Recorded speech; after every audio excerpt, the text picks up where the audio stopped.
Hello बच्चों, मैं तिथि अग्निहोत्री आपका अपने YouTube चैनल पर स्वागत करती हूँ।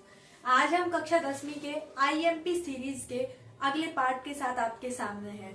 अभी पिछले वीडियो में हमने महत्वपूर्ण प्रश्नों के ऊपर चर्चा की थी जो पिछले वर्षों में आए हुए हैं कक्षा 10वीं में, और साथ में ही आने की उनकी इस बार भी पूरी संभावना है।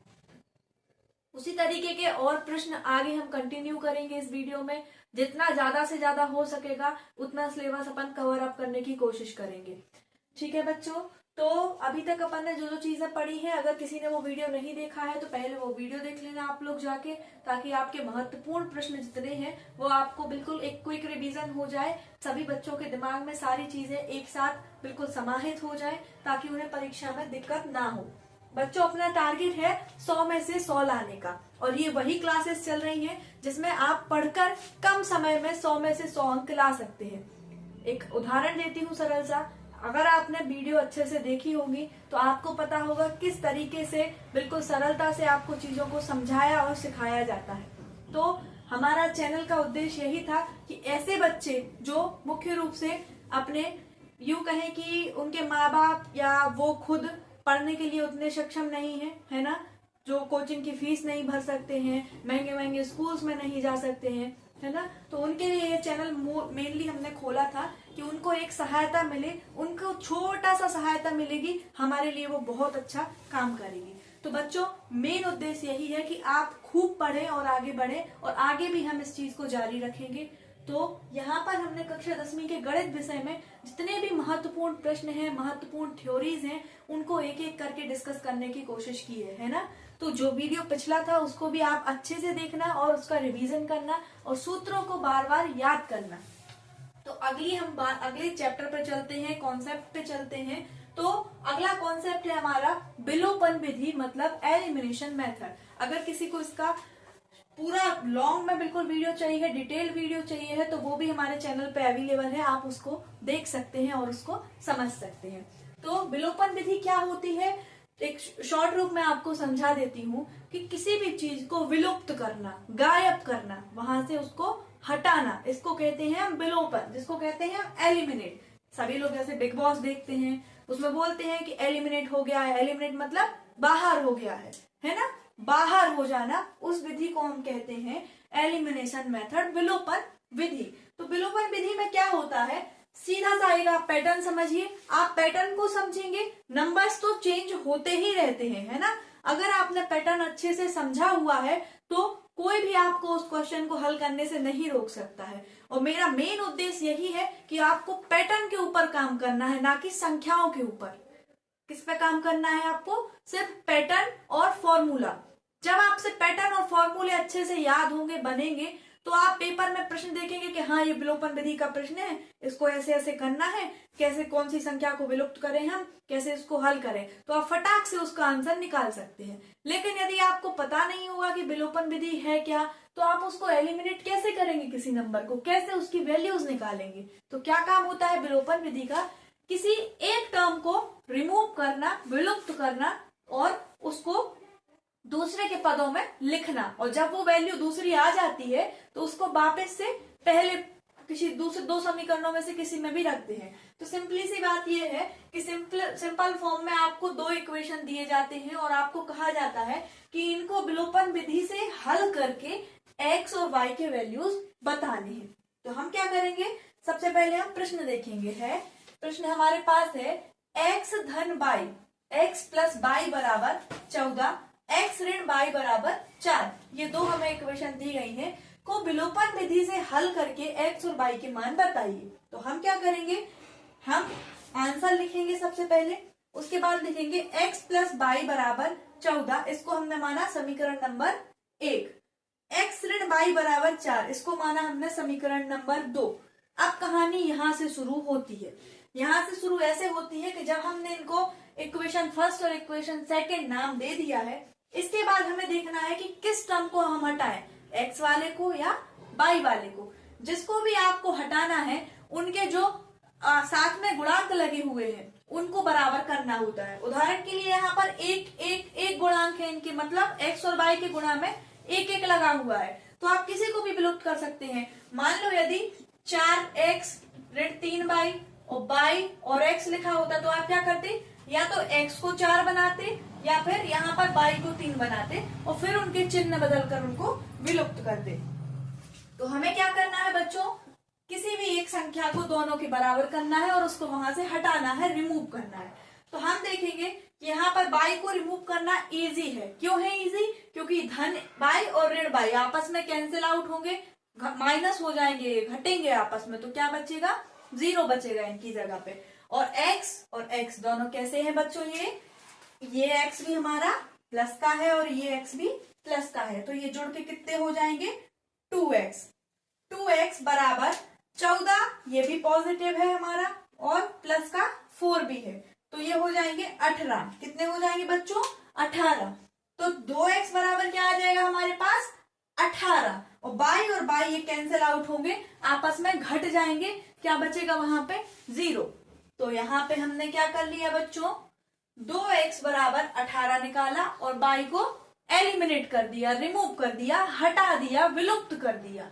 आप कुछ भी समझिए वर्डिंग इसमें से, लेकिन आपने यहाँ से बाई को हटाया है, विलुप्त किया है और इसको क्या लिखा है, x के बराबर कर लिया है।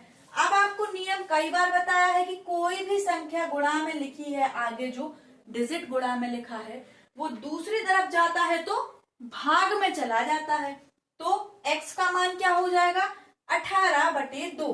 तो x का वैल्यू क्या आ जाएगा हमारे पास, 9। क्या आ जाएगा बच्चों, 9। तो हमने एक मान तो निकाल लिया, काय का निकाल लिया, x का मान निकाल लिया, वो कितना आया, 9।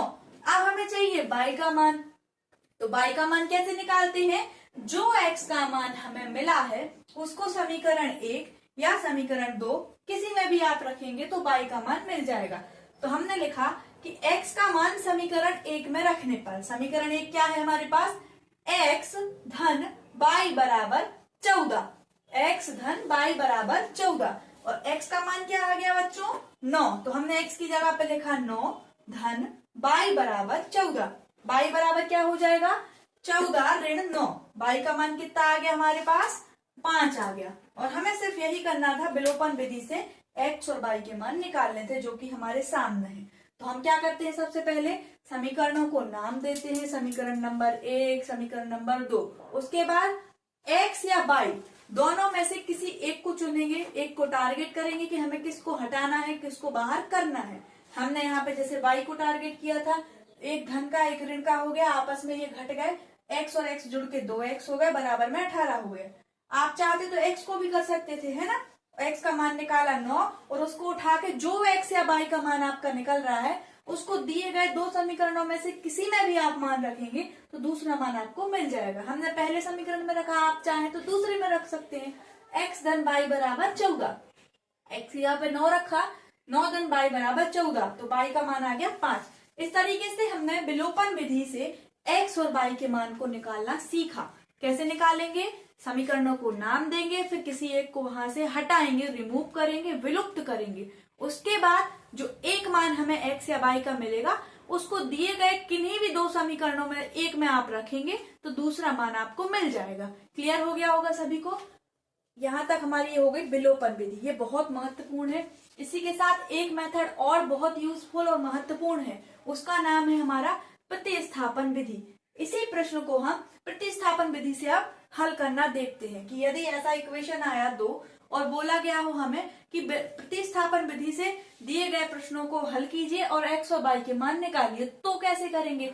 आपको विधि का नाम, मेथड का नाम पेपर में दिया गया होगा। विलोपन दिया है तो आप इस तरीके से करेंगे, अगर प्रतिस्थापन दिया है तो कैसे करेंगे, चलिए अब वो देखते हैं। बच्चों अब हम उसी प्रश्न को उन्हीं संख्याओं से, उन्हीं समीकरणों से एक दूसरी विधि प्रतिस्थापन विधि को करते हैं। प्रतिस्थापन विधि को इंग्लिश में बोलते हैं सब्स्टिट्यूशन मेथड। इस मेथड से अगर कोई प्रश्न आपको दिया गया है तो उसको कैसे हल करेंगे और x और y के मान किस तरीके से हम निकालेंगे, इसका भी डिटेल्ड वीडियो चैनल पर अपलोडेड है, आप जाकर वहां देख सकते हैं। तो बच्चों यहाँ पर हम एक क्विक रिवीजन कर रहे हैं, इसलिए एक एक दो प्रश्न ही हल कर पाएंगे। तो प्रतिस्थापन विधि से आपको दिए गए समीकरणों को हल करना है और x और y के मान निकालने हैं। पहले हमने हल किया था विलोपन विधि एलिमिनेशन मेथड से, तो x का मान आया था 9 और y का आया था 5। सेम इस मेथड से हल करने पर भी x और y के मान सेम ही आएंगे। क्यों आएंगे? क्योंकि इक्वेशन तो वही है, इक्वेशन हमने चेंज की नहीं है। क्या है? x plus by is equal 14, x minus by is equal 4 को प्रतिस्थापन विधि सब्स्टिट्यूशन मेथड से हल करना है और x और y के मान बताने हैं। वैल्यू क्या होगी x और y की? हम क्या करेंगे? आंसर लिखेंगे x plus by is equal 14, x धन बाई बराबर 14, इसको समीकरण नंबर 1 देंगे, और x ऋण बाई बराबर 4, इसको हम समीकरण नंबर 2 लिखेंगे। अब विलोपन में क्या करते थे हम? एलिमिनेशन में दोनों के किसी ना किसी एक को x या y को बराबर करते थे, गुणांक को, है ना, कोफिशिएंट को बराबर करते थे, और उसको माइनस धन या ऋण वाला चिन्ह बदल के उनको आपस में घटा देते थे और एक टर्म में उसको कन्वर्ट कर लेते थे। लेकिन इसमें क्या करना है हमें सब्स्टिट्यूशन मेथड में, प्रतिस्थापन में, कि एक इक्वेशन को पकड़ेंगे आप, एक को या दो को, किसी एक को उठाया और उसको x के बराबर लिख लो या y के बराबर लिख लो। तो x और y के बराबर कैसे लिखते हैं हम? कि यदि कोई समीकरण हमें दिया गया है x धन y बराबर 4, तो हम x के पदों में कैसे लिखेंगे उसको? x बराबर 4 ऋण y, सिर्फ चिन्ह बदल देंगे। और यदि y के पदों में लिखना है तो कैसे लिखेंगे? y बराबर 4 ऋण x, बस वही करना है और वैल्यूज घुमा देनी है, उसका मान उसी को दे देना है और वैल्यू निकाल के रख देनी है। तो हमने यहाँ पे यही किया। हमने क्या किया? समीकरण को नाम दिए, फिर समीकरण 2 से, हमने समीकरण 2 से किया, आप चाहे तो 1 से भी कर सकते हैं। समीकरण 2 से क्या किया? x ऋण y बराबर 4, यही है हमारा समीकरण नंबर 2। क्या है? x ऋण y बराबर 4, और हमने यहाँ पे x बराबर लिख लिया। हमने काय के बराबर लिखा? x बराबर। आपको अच्छा लग रहा है y के बराबर लिखना है तो आप y के बराबर भी लिख सकते हैं। वैल्यूज में कोई परिवर्तन नहीं आएगा, मान में x y के कोई परिवर्तन नहीं होगा, अंत में मान उसके 9 और 5 ही आएंगे। तो x बराबर लिखा हमने 4 धन y, यहाँ पर y ऋण का है। काय का है बच्चों? ऋण का है, नेगेटिव है, दूसरी तरफ जाएगा, इज इक्वल के बराबर के दूसरी तरफ जाता है तो पॉजिटिव साइन हो जाएगा। क्यों? क्योंकि माइनस की कोई चीज बराबर के इज इक्वल के दूसरी तरफ जाती है तो वो प्लस हो जाती है, और प्लस की कोई चीज है, कोई नंबर है, कोई एक्स वाई जेड कुछ भी लिखा है और वो बराबर के इज इक्वल के दूसरी तरफ जाएगा तो वो माइनस का हो जाएगा। यहाँ पर काय का हो जाएगा? बाई प्लस का। क्यों? क्योंकि बराबर के इस तरफ लिखा हुआ है माइनस बाई, तो x का वैल्यू क्या आ गया? 4 प्लस बाई, और इसको हमने माना समीकरण नंबर 3। अब हम क्या करेंगे? x या y का जो भी मान हमने यहाँ निकाला है, जो भी मान, अगर आपने y का निकाला है तो आप y का रखेंगे। ऐसा नहीं कि y का निकाला है और x को रख रहे हैं और फिर कह रहे हैं अरे हमने गलती कहाँ की, तो ऐसा नहीं करना है। जिसके पदों में आप लिखोगे, समझ रहे हो, जिसके पदों में आप लिखोगे उसी का मान रखोगे। ऐसा तो नहीं कि जैसे सबके नाम होते हैं, है ना, क्लास में किसी ने बोला राहुल, आपको सर ने बुलाया है, तो ऐसा थोड़ी है कि कोई लड़की जाके उठ के खड़ी हो जाए कि हाँ बोलो क्या बात है सर, ऐसा तो नहीं होता ना। उसी तरीके से इसका नियम है कि जिसका आप वैल्यू निकाल रहे हो, x के बराबर लिख रहे हो तो x का मान रखोगे, y के बराबर लिख रहे हो तो y का मान ही रखोगे। ऐसा नहीं कि x का निकाल के y का रख दो। तो हमने यहाँ काय का निकाला बच्चों? x बराबर 4 धन y, उसको दिया हमने समीकरण नंबर 3। और अब हम क्या करेंगे? समीकरण 1 व 3 से, समीकरण 1 व 3 से क्यों लिखा? क्योंकि 3 से हमने जो मान निकाला है हम उसको 1 में रख देंगे। सिर्फ इतना सा काम है और कुछ नहीं, और खेल खत्म हो जाएगा इस किस्म का। क्या करना है? जो दो समीकरण हमें दिए जाएंगे उसमें से x या y के बराबर किसी को एक को कर लो और फिर उसका मान उठा के समीकरण 1 में रख दो, बस। तो हमने ये निकाला x बराबर 4 धन y, समीकरण 1 और 3 से। अब एक क्या है? x धन y बराबर 14, यही दिया है मैं पहला समीकरण। यही दिया है कि नहीं दिया है बच्चों? अपने अपनी कॉपी में देखो, बोर्ड पे देखो, मिलाओ, मैच करो, यही लिखा है ना। अब क्या करना है हमें? x का वैल्यू आ गया 4 प्लस y, तो x की जगह पे हम वो लिख देंगे 4 प्लस y। क्यों लिख देंगे? क्योंकि इन दोनों के बीच में इज इक्वल का साइन है। इज इक्वल का साइन है कि नहीं है? मतलब चाहे आप x कह लो या 4 प्लस बाई कह लो, दोनों चीजें बराबर है। जैसे मम्मी ने मैगी बनाई, 2 कटोरों में निकाली, चाहे आप ये वाली ले लो या ये वाली ले लो, दोनों में ही मैगी बराबर बराबर रखी हुई है ना। तो उसी तरीके से इसका काम है कि चाहे आप x लिख लो या 4 प्लस बाई लिख लो, दोनों चीजें एक ही है, सेम है। क्यों है, आपसे पूछ ले कोई क्यों, तो इनके बीच में बराबर का चिन्ह लगा हुआ है। इसका काम ही यही है कि ये डिनोट कर रहा है, बता रहा है कि दोनों चीजें सेम हैं। तो हमने क्या किया, x की जगह पे लिख दिया 4 प्लस बाई, और प्लस बाई इसमें ऑलरेडी है ना, x का वैल्यू ही रखा ना हमने, तो 4 प्लस बाई ये लिखा हुआ है। और प्लस बाई इज इक्वल 14, 14 बराबर में लिखा हुआ है। तो 4 प्लस बाई और बाई कितने हो जाएंगे, 2 बाई। जैसे कि 1 और 1 मिलके कितने होते हैं, 2। उसी तरीके से 1 बाई और 2 बाई मिलके कितने हो जाएंगे बच्चों, 2। तो ये कितना हो गया, 2 बाई इज इक्वल बराबर में कितना लिखा है, 14। तो इसको अपन ने लिख दिया। अब हम क्या करते हैं, ये यहाँ पे संख्या दिख रही है कितनी, 4, और बराबर में कितना लिखा है, 14। तो हम इनको एक साइड रखेंगे बराबर की। मतलब क्या है, जब भी कोई संख्या हमें ऐसी दी जाती है कि एक कोई इस तरफ लिखी है, कोई इस तरफ, हम सबको एक साथ लिख लेते हैं। चाहे साइन बदल के लिखो आप, चाहे जैसे मर्जी लिखो। कहने का मतलब है जोड़, घटाना, गुणा, भाग, है ना, उनका मल्टीप्लाई हो रहा है, डिवाइड हो रहा है, प्लस हो रहा है या माइनस हो रहा है, तो वो हम उसका कर्मकांड करके रहेंगे। तो यहाँ पे क्या हो रहा है, ये हमें प्लस का 4 दिख रहा है और ये बराबर के दूसरी तरफ प्लस का 14 है। और साथ में यहाँ पे क्या लिखा है, 2 बाई। क्या लिखा है बच्चों, 2 बाई। तो हम 2 बाई को यहीं छोड़ेंगे और 4 को इज इक्वल के दूसरी तरफ ले जाएंगे। क्यों ले जाएंगे, बेचारा अकेला सा अच्छा नहीं लग रहा है ना, तो इसको हम दूसरी तरफ ले गए।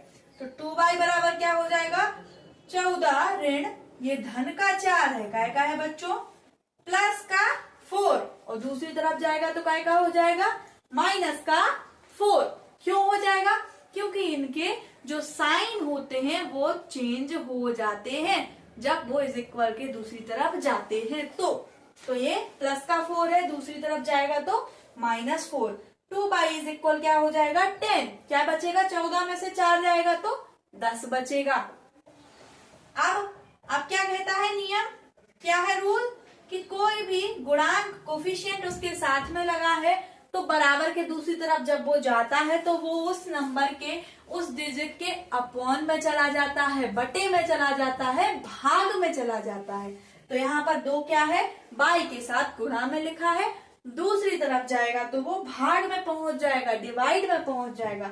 और 2 पंचे 10 है ना, 2 5 जा 10, ये हो गया हमारा। तो बाई का वैल्यू कितना आ गया बच्चों, 5।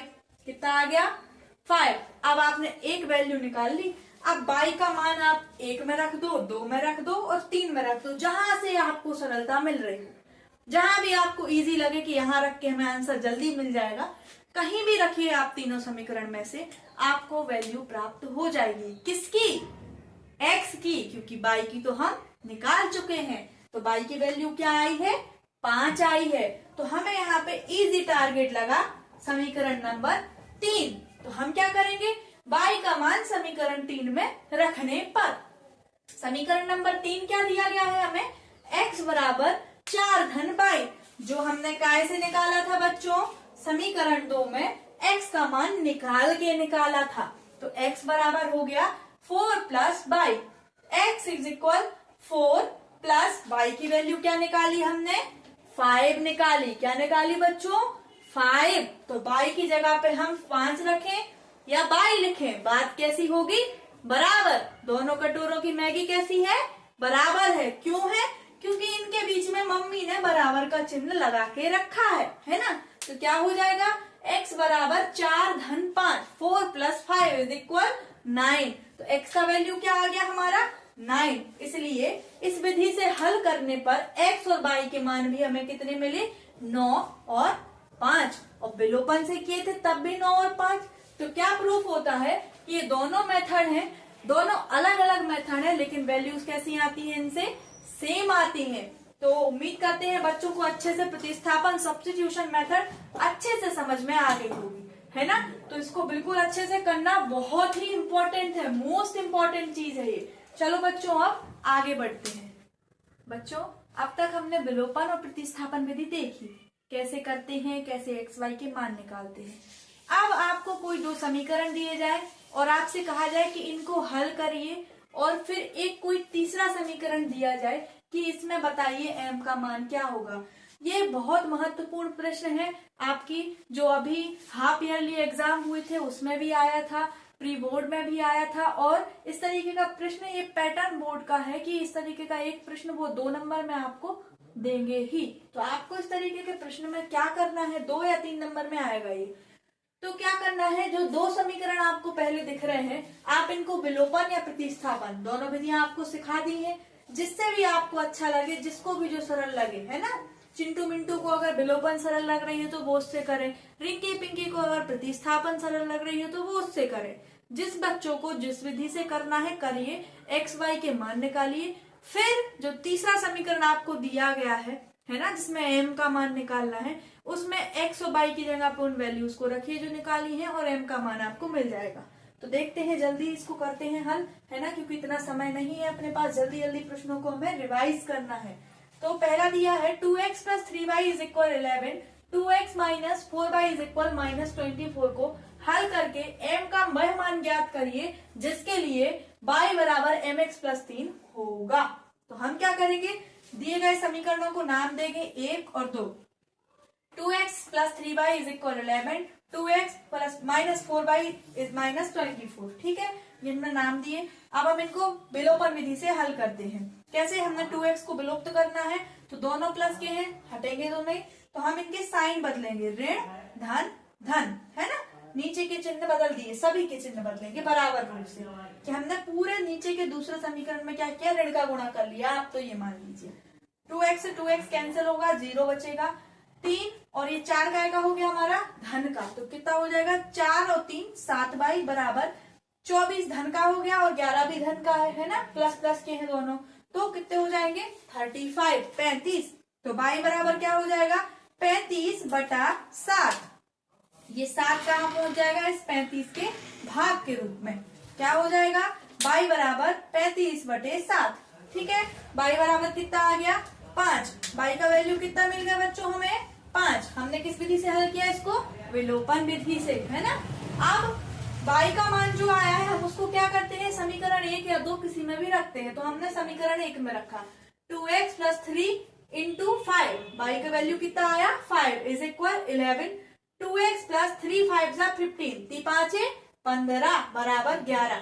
2x बराबर क्या हो जाएगा, 15 यहाँ धन का है, बराबर के दूसरी तरफ जाएगा तो माइनस का हो जाएगा, यहाँ काय का है, प्लस का है, दूसरी तरफ जाता है तो माइनस का हो जाता है। तो 2x = 11 - 15, 2x बराबर 11 ऋण 15, 2x बराबर क्या आ जाएगा, 15 और 11 ये माइनस होंगे तो 4 तो बचेगा, लेकिन चिन्ह काय का आएगा, साइन काय का आएगा, जिसकी संख्या जो बड़ी संख्या होगी उसके आगे जो भी साइन होगा प्लस या माइनस वही आएगा। तो हम देख रहे हैं 15 बड़ा होता है ना, 11 से 15 बड़ा होता है, और 15 के आगे साइन है माइनस का, इसलिए 2x = -4। x बराबर क्या हो जाएगा, -4/2। ये 2 कहाँ पहुंच जाएगा, 4 के बटे में, भाग में, तो x का वैल्यू कितना आ गया, -2। अब हमें x और y की वैल्यूज मिल गई बच्चों, कौन कौन सी, 5 और -2। हम क्या करेंगे, चूंकि y बराबर mx + 3 ये हमें एक दिया गया है समीकरण, है ना, इससे हमें m का मान निकालना है। तो x और y के मान समीकरण 3 में रखने पर, जो x और y के मान हमने विलोपन विधि से निकाले हैं, इन दोनों समीकरणों को हल करके उनको हमें इसमें रखना है। तो y की जगह क्या रखेंगे हम, 5 रखेंगे, तो 5 बराबर m × x की वैल्यू कितनी आई, -2, तो ब्रैकेट -2। जब भी दो साइन एक साथ आते हैं, चाहे प्लस माइनस वाले आए, है ना, मल्टीप्लाई में आए, डिवाइड में आए, तो उनके बीच में ब्रैकेट का यूज करते हैं।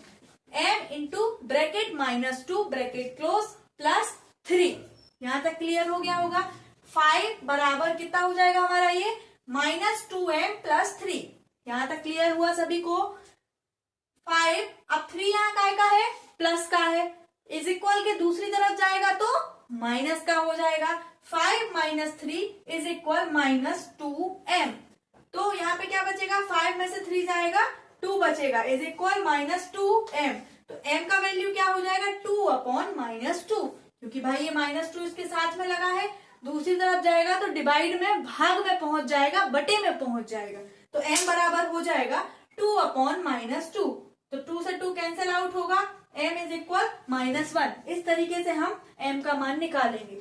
जब भी आपको दो समीकरण दिए जाए और एक तीसरा समीकरण दिया जाए कि इसमें x और y के मान रखिए और m का मान निकालिए, z का मान निकालिए, है ना, किसी भी संख्या का और मान निकालने को आपसे कहा जाए, कोई भी आपको एक पद दिया जाए और बोला जाए मान निकालो, तो क्या करेंगे हम, पहले दो समीकरणों को विलोपन विधि से या प्रतिस्थापन विधि से हल करेंगे, x और y की वैल्यूज फाइंड करेंगे और उसको तीसरे जो समीकरण हमें दिया गया है, तीसरा इक्वेशन जो हमें दिया गया है उसमें रखेंगे और वहां से हम m का, z का या p q किसी का भी मान निकाल लेंगे। तो हमने x और y की वैल्यूज रखी, y इज इक्वल mx+3 में, और m का वैल्यू निकाल लिया -1। ठीक है बच्चों, इस तरीके से जब आपके सामने प्रश्न आएगा तो फटाक से चुटकियां बजा के आप इसको हल कर लेना, ताकि आपका समय और पेपर में जो आपका दिमाग है वो बहुत शार्प हो जाए प्रैक्टिस करने से, ताकि आप परसों के पेपर में 100 में से 100 अंक लेके आए। और ऐसा नहीं है कि सिर्फ एमपी बोर्ड वालों के लिए है, सिलेबस एनसीईआरटी चलता है आजकल, सभी बोर्ड्स के लिए पैटर्न सेम हो रखे हैं, है ना। थोड़ा सा लेवल ऊपर नीचे मान सकते हैं, लेकिन मेथड तो यही होंगी ना, मेथड थोड़ी चेंज हो जाएंगी।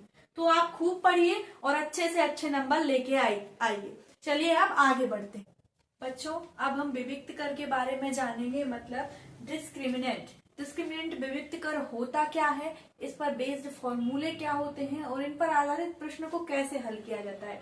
मेरी एक बात याद रखना बच्चों, इसमें से आपको मोस्ट ऑफ द पार्ट आपको ऑब्जेक्टिव में देखने को मिलेगा, जिसमें आपको सूत्र पूछे जाएंगे, फॉर्मूले पूछे जाएंगे, या कोई इक्वेशन दिया जाएगा और आपसे कहा जाएगा कि इसका विविक्त कर बताइए क्या होगा, है ना। और 2 नंबर के प्रश्न में भी आपसे ये पूछा जा सकता है कि मूलों की प्रगति बताइए, नेचर ऑफ रूट्स क्या होगा, है ना, इसका वैल्यू क्या निकालेंगे, कैसे निकालेंगे, वो कौन कौन से 2 मूल होंगे, वास्तविक हैं या काल्पनिक हैं या कैसे हैं, है ना।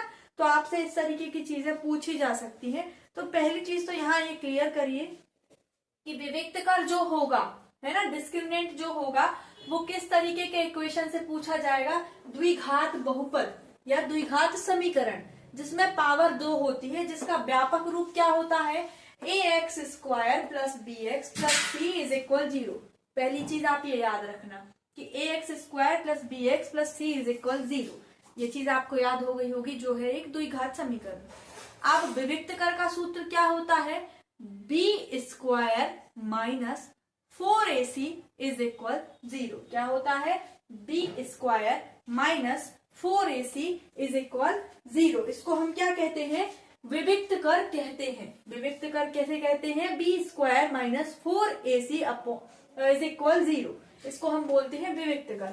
b² मतलब यहाँ से b का वर्ग कर दो, 4ac मतलब 4 लिखो, a का जो वैल्यू है उसको लिखो और c का जो वैल्यू है उसको लिखो, तो क्या हो जाएगा हमारा ये विविक्त कर निकल आता है। अब इसमें 3 कंडीशंस आती हैं कि मूल किस तरीके से इसके निकाले जाते हैं, नेचर ऑफ रूट्स का फॉर्मूला क्या होता है। एक तो आपको याद करना है क्या, कि विविक्त कर डिस्क्रिमिनेंट का फॉर्मूला क्या होता है, b² - 4ac = 0। ये हमारा हो गया विविक्त कर, यहाँ तक क्लियर हो गया होगा।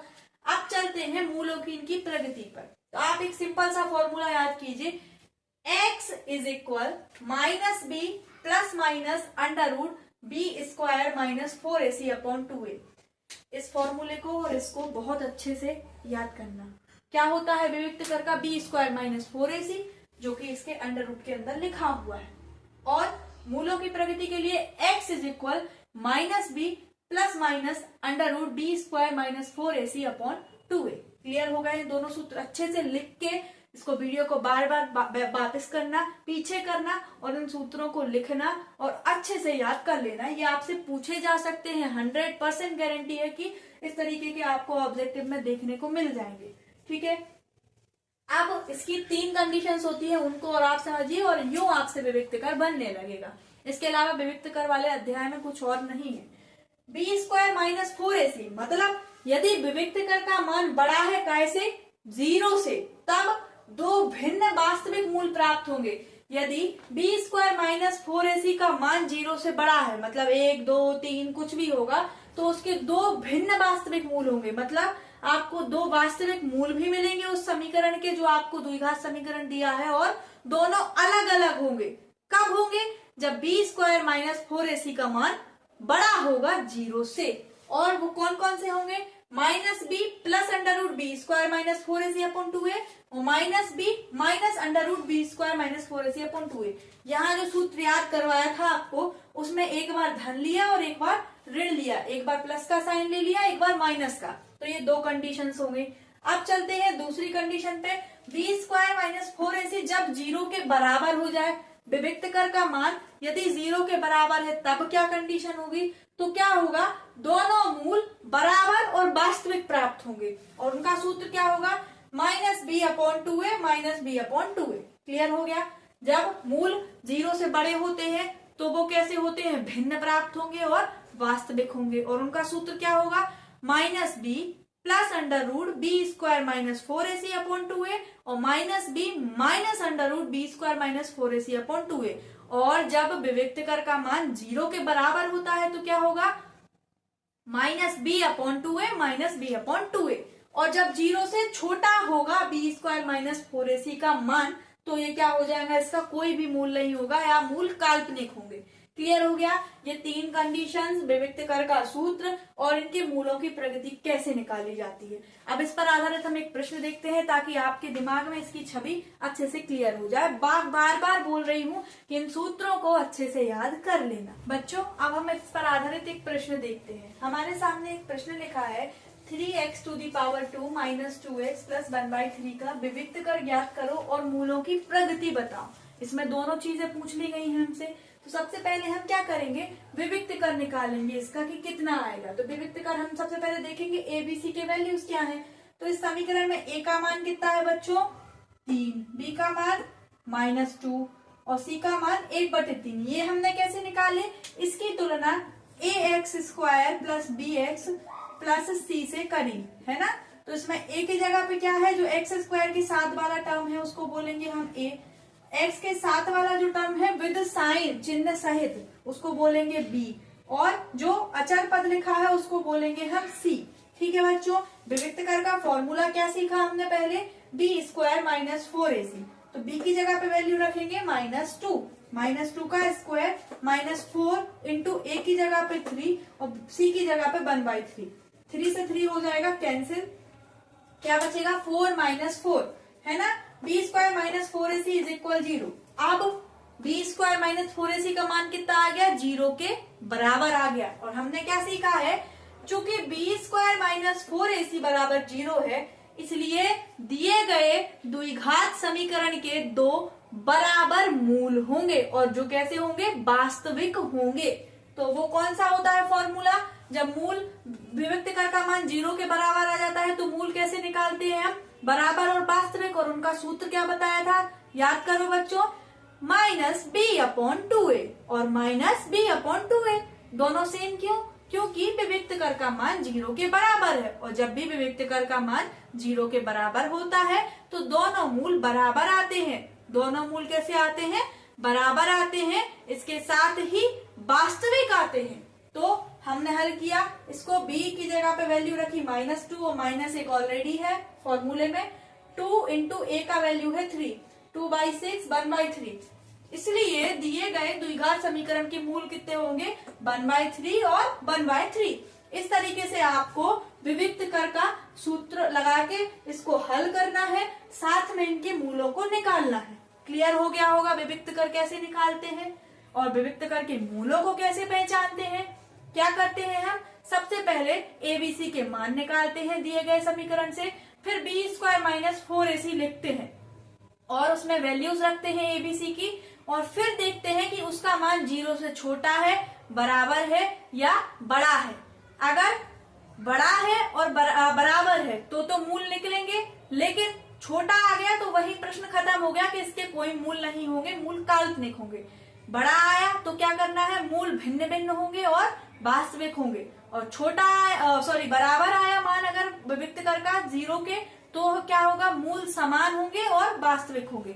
और समान कैसे निकालते हैं, -b/2a से। सिर्फ इतनी सी बात थी। आशा करती हूँ आपको ये चीज भी बहुत अच्छे से समझ में आ गई होगी। अब चलिए अगले प्रश्न की तरफ बढ़ते हैं। बिल्कुल महत्वपूर्ण प्रश्न ही हम हल कर रहे हैं, क्योंकि आपका एक क्विक रिवीजन चल रहा है, ताकि परीक्षा में आपको दिक्कत ना हो। चलिए अगले प्रश्न की तरफ चलते हैं। चलिए बच्चों, अब हम समांतर श्रेणी पर आधारित प्रश्नों को देखते हैं। अर्थमेटिक प्रोग्रेसिंग, इसमें किस तरीके के प्रश्न आपसे पूछे जाते हैं, सिर्फ महत्वपूर्ण प्रश्नों पर हम चर्चा करेंगे और महत्वपूर्ण फॉर्मूलों पर। तो इसमें सिर्फ आपको 2 तरीके की चीजों को सीखना है।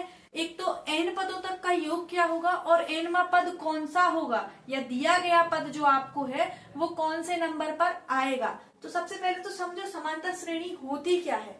जो श्रेणी a+d, a+2d, a+3d इस तरीके से चलती जाती है, उसको हम बोलते हैं समांतर श्रेणी, मतलब समान रूप से चलती जाए। उदाहरण के लिए यदि 1, 3, 5, 7 इस तरीके की सीरीज आपको दी गई है, मतलब क्या है, क्या सिद्ध हो रहा है इससे, कि जब आप 3 में से दूसरे पद में से पहले पद को घटाएंगे, उनका सार व अंतर निकालेंगे। भाई इसको क्या बोलते हैं हम, दूसरे पद में से पहले पद को घटाने को सार बांतर डी, मतलब दोनों के बीच की डिस्टेंस कितनी है, कितनी आ गई, 2 आ गई। क्यों आ गई, क्योंकि 1 के बाद हम सीधा 3 पे पहुंचे, 3 के बाद सीधा हम 5 पे पहुंचे, 5 के बाद सीधा हम 7 पे पहुंचे। इस तरीके से हम आगे बढ़ते जा रहे हैं और इस सीरीज को हम बोलते हैं समांतर श्रेणी, अर्थमेटिक प्रोग्रेसिंग। क्यों बोलते हैं, क्योंकि समान रूप से बढ़ती जा रही है। जैसे घर में सीढ़ियां बनाई जाती हैं, तो कोई बनाता है ऊंची सीढ़ियां, है ना, कितने बाई कितने का स्पेस लेके बना रहा है, कोई कम बनाता है सीढ़ियां। उदाहरण के लिए आप देखिए, जो बच्चों की चेयर आती है, कुर्सियां आती हैं, वो छोटी छोटी आती हैं क्योंकि उन पर बच्चे बैठ रहे हैं। बड़े लोग जो बैठते हैं उनकी कुर्सियां बड़ी आती हैं। तो एक सीक्वेंस होता है, एक सीरीज चलती है और उस सीरीज को हम बोलते हैं समांतर श्रेणी।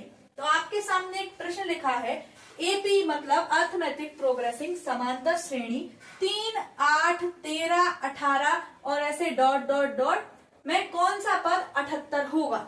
अब आपको एक सीरीज दी गई है और लास्ट में एक संख्या लिख दी गई है कि अगर ये सीरीज आगे चलती जा रही है, कंटिन्यू प्रोसेस में है, तो कौन से टर्म पे, कौन से nth में टर्म पे उसका मान 78 होगा। अब भाई आप इसको जोड़ने बैठेंगे कि 3 में 5 जोड़ा 8 आया, 8 में फिर 5 जोड़ा 13 आया, 13 में फिर 5 जोड़ा 18 आया। तो इस तरीके से तो बहुत लंबा खिंच जाएगा प्रश्न, है ना।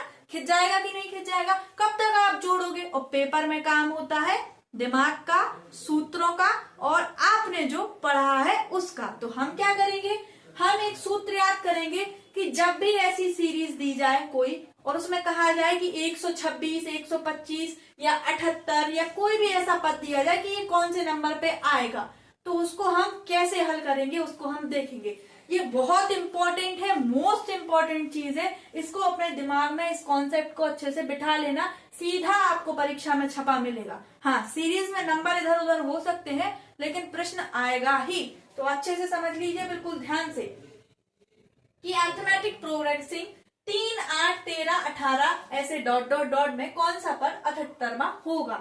इसको आपको कैसे करना है। अब भाई 78 हमें तो नहीं पता कि कौन सा होगा, कैसे पता होगा, या तो जोड़ के देखो, जोड़ के देखेंगे तो लंबा हो जाएगा। हम काम ही कर रहे हैं समांतर श्रेणी पे भाई, तो इनके सूत्र भी होते हैं, है ना। तो हमें जब भी इस तरीके का प्रश्न दिखेगा तो जो पद हमसे कहा जा रहा है कि ये कौन सा है, कौन से मा पद होगा या कौन से नंबर पर इसको लिखा जाएगा, तो हम मान लेंगे कि nवें नंबर का पद है ये जो 78 है। तो nवें नंबर का पद कौन सा हो गया, an। जैसे ये वाला पद है 3, हम इसको बोलेंगे a1, a2, a3, a4।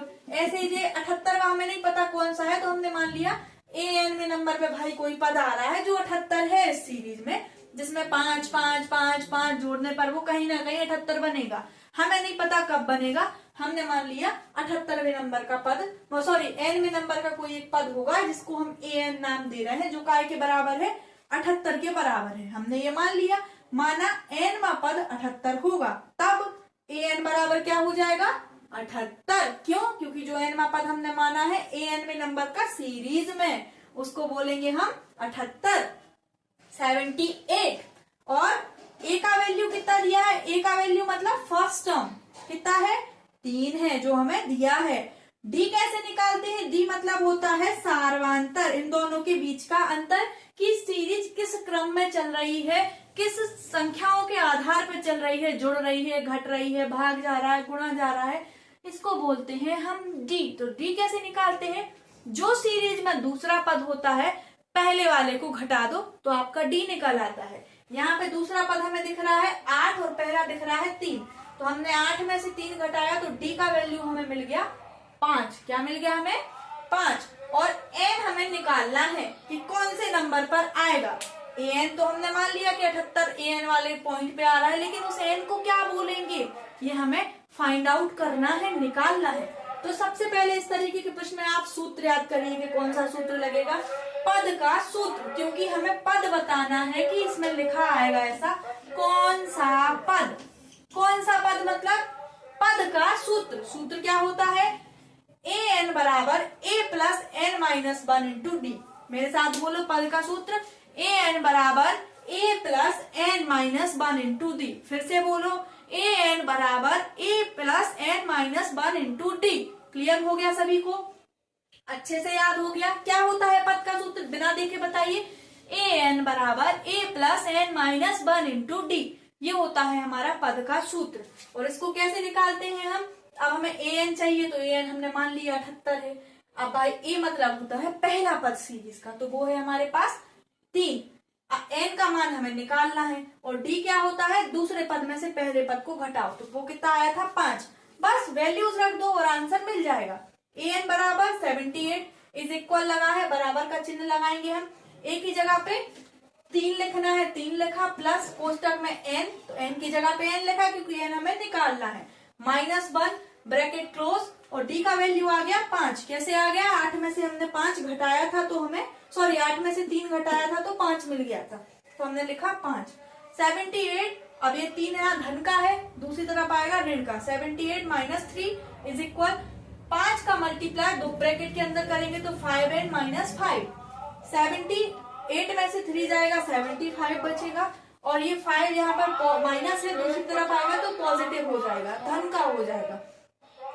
75 plus 5 is equal 5n, मतलब 75 प्लस 5 बराबर 5n। 5n बराबर आ गया 80, और n बराबर क्या हो जाएगा, 80/5। क्या हो जाएगा बच्चों, 80/5। तो n का वैल्यू क्या आ जाएगा, 5 से इसको भाग करेंगे हम तो 16, हमारा आंसर हो जाएगा 16। क्या लिखेंगे हम, अतः 16वें नंबर का पद 78 होगा। समांतर श्रेणी का जो 16वां पद होगा वो कौन सा होगा, 78 होगा। क्या करते हैं हम ऐसे प्रश्न में, जब हमें एक सीरीज दी जाती है और एक कोई संख्या दी जाए और हमसे कहा जाए कि बताओ ये कौन से नंबर पे आएगी, तो हम क्या करेंगे, ए लिखेंगे सबसे पहले, ए मतलब पहला पद, डी निकालेंगे, डी मतलब सारवंतर, दोनों के बीच की डिस्टेंस, दूरी। डी मतलब डिस्टेंस समझ लो आप, अपना एक याद रखने के लिए लॉजिक समझिए। डिस्टेंस मतलब दूसरे पद में से पहले पद को घटाना। डी निकालेंगे, उसके बाद जो पद हमें दिया है उसको हम ए एन मानेंगे, और एन हमें निकालना है। पद का सूत्र क्या सिखाया है आपको, जल्दी रिवाइज कीजिए, बिना देखे बताइए। ए एन बराबर A plus N minus 1 into D. Clear हो गया, बस ए एन की जगह पे ए एन का मान रखिए, ए की जगह पे वो रखिए, डी की जगह पे डी का मान रखिए, और एन का मान निकाल लीजिए। सिंपल सी चीज थी बिल्कुल ये, और इम्पोर्टेंट भी है, तो इसको अच्छे से समझना, एक बार और करने की कोशिश करना। अब इसी तरीके का एक और प्रश्न देखते हैं जो अर्थमेटिक प्रोग्रेसिंग यानी कि समांतर श्रेणी से बहुत महत्वपूर्ण है, और उसका सूत्र भी महत्वपूर्ण है। आप ये 2 सूत्र याद कर लेंगे और दोनों प्रश्नों को अच्छे से कर लेंगे, आपका समांतर श्रेणी का चैप्टर आपको क्लियर हो जाएगा। इसके बाहर से आपको कुछ नहीं पूछा जाएगा, दोनों सूत्रों को भली भांति दिमाग में बिठा लेना है। ऑब्जेक्टिव में भी पूछा जाएगा तो इसी तरीके से पूछा जाएगा कि सूत्र बताइए या सीरीज का नंबर बताइए, और 2 या 3 नंबर के प्रश्न में तो ये पूछा ही जाएगा आपसे, लिख के ले लीजिए ये बात, और सीधा छपा मिलेगा आपको आपकी बोर्ड परीक्षा में। परसों जो आपका पेपर है। तो इसको अच्छे से समझिए। चलिए अब अगले प्रश्न की तरफ बढ़ते हैं। बच्चों, अर्थमेटिक प्रोग्रेसिंग यानी कि समांतर श्रेणी का एक और प्रश्न और सूत्र आपके सामने है, जो कि बहुत महत्वपूर्ण है। इसको भी अच्छे से याद कर लेना। इसके बाद समांतर श्रेणी का काम खत्म, दी एंड, है ना। तो क्या करते हैं हम, देखते हैं प्रश्न। 8 3 ऋण 2 ऐसे डॉट डॉट डॉट के प्रथम 22 पदों का योग। अभी हमने सीखा था कि कोई एक नंबर हमें दिया गया है और पूछा गया है कि कौन से नंबर पे ये आएगा। अब आपसे बोला जाए, एक सीरीज दी जाए कि इनके 22 पदों का, 11 पदों का, 10 पदों का, 8 पदों का प्रथम योग बताइए कितना होगा। तो सबसे पहले इसका सूत्र याद करिए आप लोग। Sn बराबर n/2 कोष्टक में 2a + n - 1 × d। क्या होता है Sn बराबर n/2 ब्रैकेट में 2a + n - 1 × d। ये होता है इसका सूत्र। इसको अच्छे से याद कर लेना। अब वही प्रोसेस, a और d तो हमें लिखना ही लिखना है ना। a कितना है बच्चों, प्रथम पद। a मतलब प्रथम पद कितना है, 8। a बराबर 8। d बराबर सार्वंतर डिस्टेंस कितनी है इन दोनों के बीच में, 3 ऋण 8। दूसरा पद 3 है, पहला 8 है, तो d बराबर आ गया -5।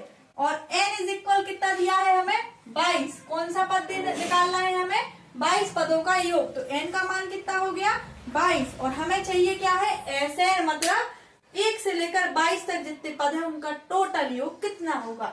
सूत्र क्या है, Sn बराबर n/2 bracket 2a + n - 1 × d। सिर्फ इसमें वैल्यूज रखनी है और मान ले लो। Sn बराबर n/2, n का मान कितना है, 22/2 कोष्टक में 2a, 2a मतलब 2a, तो 2 गुणा a की जगह पर 8 रखा प्लस n - 1। n का मान कितना है बच्चों, 22 ऋण 1 और कोष्टक में d का मान कितना आया, -5। तो -5 लिख दिया, कोष्टक बंद कर दिया। Sn बराबर 2 से ये कैंसिल आउट होगा, 11 बचेगा, 8 दूनी 16 धन 21 में से 22 में से 1 जाएगा, 21 बचेगा और -5। -5 का गुणा 21 में होगा, 105 होगा। और ये 11 और 16 वैसे के वैसे रहेंगे। Sn बराबर हो जाएगा 11, कोष्टक में 16 और 105 ये दोनों आपस में घटेंगे और चिन्ह आएगा ऋण का, ऋण 89। 89 का गुणा 11 में होगा ऋण 979। ये हमारा आंसर हो जाएगा माइनस में। ये हमारा हो गया 22 पदों का योग। क्लियर हो गया होगा। बहुत स्पीड में इसको बताया है क्योंकि टाइम अपने पास कम है और क्विक रिवीजन ज्यादा है। क्लियर हो गया है। इस तरीके के प्रश्न में क्या करना है, पहले जो समझाया था वो भी अच्छे से समझ में आ गया होगा, इसको एक बार और समझ लीजिए अच्छे से।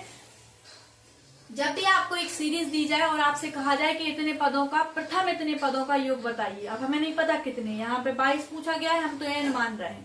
तो सूत्र क्या होता है, Sn बराबर n/2 bracket 2a + n - 1 × d। ये हमारा सूत्र होता है। क्या होता है, Sn बराबर n/2 कोष्टक में 2a + n - 1 × d। ये हमारा सूत्र हो गया बच्चों। और a और d हमें सीरीज से मिल जाता है और साथ में ही n दिया होगा या Sn दिया गया होगा यहाँ पे हमें, या an दिया गया होगा, कुछ तो दिया गया होगा, वो तीसरी चीज हो जाती है। फिर फॉर्मूले में बस वैल्यूज रखनी है और उसको सॉल्व करना है, खत्म हो गया। अब हम चलते हैं अगले चैप्टर की तरफ। समांतर श्रेणी बिल्कुल क्लियर हो गई होगी सभी को। दोनों सूत्र, दोनों सवाल, दोनों अच्छे से याद कर लेना सूत्रों को, क्योंकि इसी में से आपको पेपर में देखने को मिल जाएगा। चलिए अब आगे बढ़ते हैं बच्चों। अब हम देखते हैं निर्देशांक ज्यामिति पे इम्पोर्टेंट प्रश्न जो बिल्कुल ही महत्वपूर्ण है और बिल्कुल आसान तरीके से आपको बताए जाएंगे, ताकि परीक्षा में ये प्रश्न आपसे बन जाए। और ये चीज बिल्कुल तय है कि जितनी चीजें आपको बताई जा रही हैं सीधी पिछले वर्षों के पेपरों का आकलन करके और अभी जो चल रहा है सिलेबस आपका, उसके हिसाब से बताई जा रही हैं। बिल्कुल टोटली महत्वपूर्ण चीजें ये हैं जो सीधे परीक्षा के आपको दिखेंगी। ठीक है बच्चों, तो प्रश्न है, दिए गए बिंदुओं 2, 3 और 4, 1 के बीच की दूरी बताइए। जब भी आपको कोई दो बिंदु दिए जाए और उनके बीच की दूरी निकालने को कहा जाए तो आप कैसे निकालेंगे, देखते हैं। हम क्या करेंगे, माना पहले दोनों बिंदुओं को अपन मान लेंगे। Px1/1 बराबर है 2, 3 और Qx2/2 बराबर है 4, 1। क्या है, P और Q मान लिया इन बिंदुओं को, x1/1 और x2 और y2। इतना सिर्फ आपको करना है, जो कि बिल्कुल आपका प्रश्न में ही लिखा है वही लिखना है। उसके बाद लिखेंगे आप दूरी सूत्र। ऐसा लिखेंगे हिंदी में, दूरी सूत्र पी क्यू बराबर under root x2 minus x1 का वर्ग धन y2 माइनस y1 का वर्ग। सिर्फ इतना लिखना है और इनमें वैल्यूज रखनी है। तो पी क्यू बराबर क्या हो जाएगा, x2 का मान क्या है, 4 है, क्योंकि हमने ये यहाँ पे लिख लिया है पहले। 4 ऋण x1 का मान 2 का वर्ग धन y2 माइनस y1, y2 का मान है 1 और y1 का मान है 3, तो 1 ऋण 3 का वर्ग। 4 में से 2 जाएगा, 2 बचेगा, 2 का वर्ग धन ऋण 2 का वर्ग। 4 धन 4 क्या आ जाएगा, पी क्यू बराबर अंडर रूट 8, और अंडर रूट 8 को हम 2 अंडर रूट 2 लिख सकते हैं। कैसे लिख सकते हैं, 8 को हम लिख सकते हैं 2 गुणा 2 गुणा 2 मतलब 4 गुणा 2 मतलब 8, और इसको अंडर रूट में लिखेंगे तो 4 का वर्गमूल होता है 2 और अंडर रूट 2 यहाँ पे रह जाएगा। इस तरीके से हमने इसको 2 अंडर रूट 2 लिख दिया। तो ये हमारा P और Q के बीच की दूरी हो गई कितनी, 2 अंडर रूट 2। यही हमारा आंसर हो गया। कैसे निकालते हैं दो बिंदुओं के बीच की दूरी, पी क्यू बराबर under root x2 minus x1 का वर्ग धन y2 माइनस y1 का वर्ग। आप सिर्फ सूत्र याद करिए, और p x1 y1 जो पहला बिंदु है उसको मानेंगे और q x2 y2 दूसरे बिंदु को मानेंगे। अब ये बात तो होगी कि कोई दो बिंदु आपको दिए जाए और बोला जाए उनके बीच की दूरी निकालो। एक प्रश्न ये हो गया, सीधा 2 नंबर में आपसे पूछा जाएगा ये। और एक इस तरीके का प्रश्न आपसे ऑब्जेक्टिव में पूछा जा सकता है और पूछा जा रहा है ना। आपकी जो हाफ ईयरली एग्जाम हुए थे उसमें भी आया था कि दिए गए बिंदु की मूल बिंदु से दूरी बताइए, मतलब 0 पॉइंट से दूरी कितनी है। तो इसको आप लिखेंगे कि मूल बिंदु से दूरी का सूत्र क्या होता है, अंडर रूट एक्स स्क्वायर धन वाई स्क्वायर। और जो बिंदु हमें दिया गया है हम उसको मान लेंगे पी एक्स वाई बराबर 3 4, यही मान लेंगे, और x की जगह पे 3 और y की जगह पे 4, बस यही मान रखेंगे और आंसर आ जाएगा। तो x का वर्ग धन y का वर्ग, और ये कैसा है, अंडर रूट में है, ये सूत्र है मूल बिंदु से दूरी का। तो x की जगह पे क्या लिखेंगे हम, 3 का वर्ग धन y की जगह पे 4 और उसका वर्ग। तो 3 का वर्ग होता है अंडर रूट में 9 धन 4 चौके 16, तो 9 और 16 जुड़ के हो गए 25, और 25 का वर्ग कितना आ जाएगा बाहर, 5। यही हमारा आंसर है कि मूल बिंदु से दूरी कितनी आ गई, 5। तो आपने यहाँ पर निर्देशांक ज्यामिति के 2 सूत्र देखे। एक तो देखा दो बिंदुओं के बीच की दूरी का सूत्र और एक मूल बिंदु से दूरी का सूत्र। दो बिंदुओं के बीच की दूरी का सूत्र क्या है, पी क्यू बराबर under root x2 minus x1 का वर्ग धन y2 माइनस y1 का वर्ग, और मूल बिंदु से दूरी का under root X square plus Y square, क्या होता है, X square plus Y square. ये हो गए 2 सूत्र। चलिए अब इसमें आपका एक और सूत्र दिया गया है m1 x2 वाला, है ना, उस पर आधारित एक प्रश्न और देखते हैं और उस सूत्र को समझने की कोशिश करते हैं। चलिए अब आगे बढ़ते हैं बच्चों। अब हम देखते हैं कि कोई दो बिंदु आपको दिए गए हों और एक कोई तीसरा बिंदु उसको कोई 2 अनुपातों में आंतरिक रूप से विभाजित कर रहा है रेखा को, तो उसके निर्देशांक कैसे निकालेंगे, उस बिंदु के निर्देशांक कैसे निकालेंगे। प्रश्न में आपको दिख रहे होंगे कि कोई दो बिंदु हैं, वो 4 ऋण 3 8 और 5, ये दो कोई आपके पास बिंदु हैं जिनको जोड़ने वाले रेखाखंड को आंतरिक रूप से 3:1 के अनुपात में वो बिंदु विभाजित कर रहा है।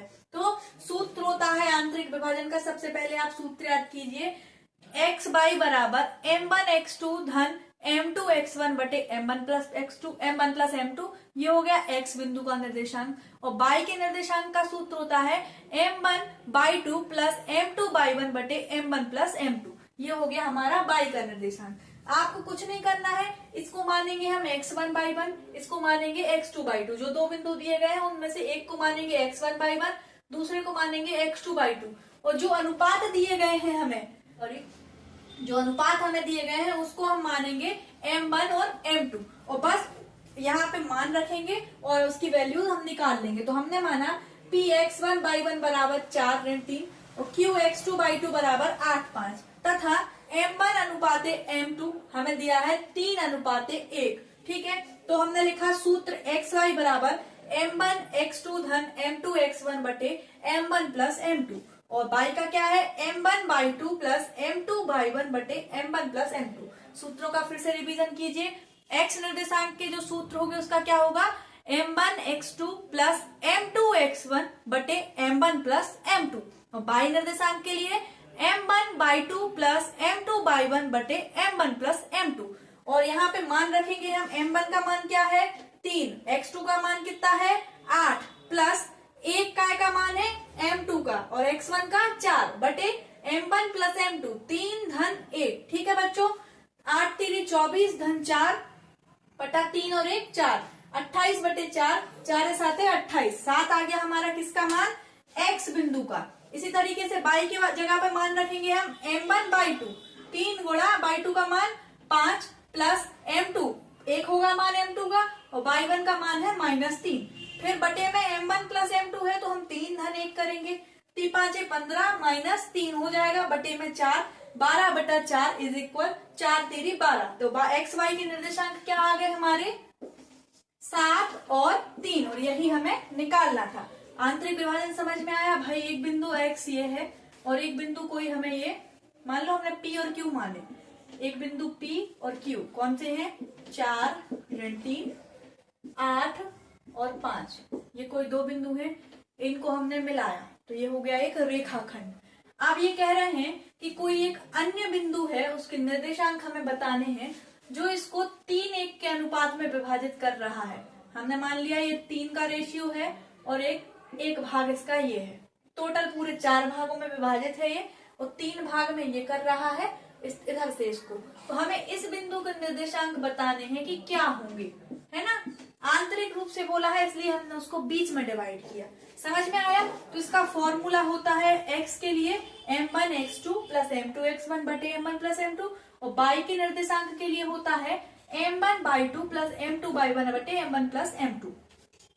बस इसमें वैल्यूज रखें और आंसर आपको मिल जाएगा। कितना इजी था ये। तो बच्चों आशा करते हैं कि यहाँ तक सभी को बहुत अच्छे से समझ में आ गया होगा। आप एक लास्ट वीडियो और बनाएंगे अभी 10th क्लास के लिए, इसको हम यहीं पे एंड करते हैं। आप लोग इसको खूब अच्छे से देखिए। वीडियो पसंद आए तो लाइक शेयर सब्सक्राइब जरूर करिएगा और दोस्तों के साथ शेयर करिएगा ताकि और भी बच्चे पढ़ पाए, है ना। तो बहुत अच्छे से मेरे से जितना अच्छा हो सका आपके लिए किया। आप लोग भी खूब सपोर्ट कीजिए मुझे ताकि हम आगे और भी चीजों को अच्छे से कंटिन्यू कर पाए। तो बच्चों ये चीज हो गई। अब सिर्फ हमारे पास ट्रिग्नोमेट्री बचती है जिसके कुछ इंपॉर्टेंट प्रश्न है। उन्नयन अवनमन कोण से रिलेटेड, सांख्यिकी, प्रायिकता और वृत्त, त्रिज्यखंड का चाप और त्रिज्यखंड की लंबाई, ये इतनी चीजें हम नेक्स्ट वीडियो में आपके साथ डिस्कस करेंगे और बहुत अच्छे से आपको समझाने की कोशिश करेंगे। धन्यवाद।